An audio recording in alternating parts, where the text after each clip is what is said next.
One of our favorite things in Freeport is meeting all of the people we meet here. Thanks to Victor DeLuna and through his downtown art gallery, we get a chance to meet some of the most creative and distinguished. Recently, I sat down with Victor DeLuna and his featured guest, Dr. Roger Goodspeed, a local doctor, artist, teacher, and a man with a truly incredible story. Very honored to work with Roger Goodspeed. We're gonna promote his artworks. The artworks will be on display through the month of February. So I'm very honored to introduce Roger Goodspeed over here. Thank you. I'm a retired physician. I practiced obstetrics and gynecology here in Freeport for 30 years. About 3,000 of the citizens here are my babies.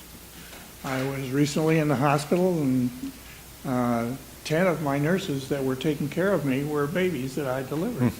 So that was fun. I have been painting since I was 9 years old.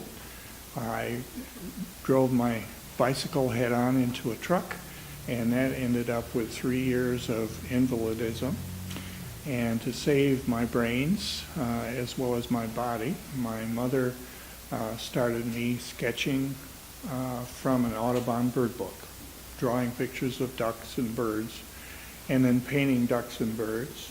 At first we used oil, and that is kind of hard on the sheets, so we switched to tempera medium, which is a water-based medium and washable, and I painted with that for years until acrylics came out, and then I used acrylics. The dark cloud of that accident had a silver lining, and then it gave me a vocation. I learned to appreciate doctors and nurses and hospitals and know they're really nice people and places, and I decided that's what I wanted to be, was a physician. So that gave me my vocation, and then the fact that I started painting gave me an avocation, which I didn't really use much until I finished my practice because there simply was no time. But when I finished, I started going to workshops and taking lessons and learning. I have to say I'm mostly self-taught. I haven't taken any university classes or anything like that. But as an avocation, I've enjoyed painting more and more as I've gotten older, and I think I've gotten better. Most of the time I was a realist, and I enjoyed painting wildlife, birds and ducks and animals and landscapes. And then I realized that modern artistry is handicapped because now we're facing the competition of cameras and computers, but still it doesn't have imagination. So I started doing abstracts, and abstracts are very hard. I started doing musical abstracts after watching or remembering watching Walt Disney's original Fantasia with Dmitri Shostakovich directing, I think it's the Philadelphia Symphony Orchestra. And the first section is just shapes and colors and movement to the music.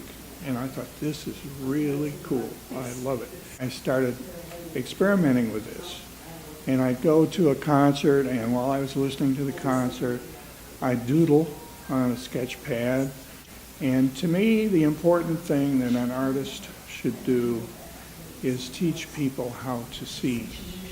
I teach a beginning watercolor class at Holland, and one of the first things I say is, I don't care whether you learn how to paint watercolor, I want you to learn how to see. Go to a concert just like I do and shut your eyes and see the music. Yes, we're currently open just on the weekends, on Fridays and on Saturdays. And then again, the exhibits will be up till the end of February. And then so feel free to stop by, come over. Our gallery is also, the lights are turned on during the night, so when you just walk by, and then when you just drive by, you can see from the outside the paintings that we have on exhibit here. So both of us grew up in big cities. I grew up in Detroit. When I finished my residency, I said, I don't want to stay in a big city. I want a smaller town. And Jane, my wife of 60 years, and I drove out here on Valentine's Day. You had just had a big snow. We drove down Stevenson Street. It's covered with snow. It's beautiful. And I said, this is where I want to be.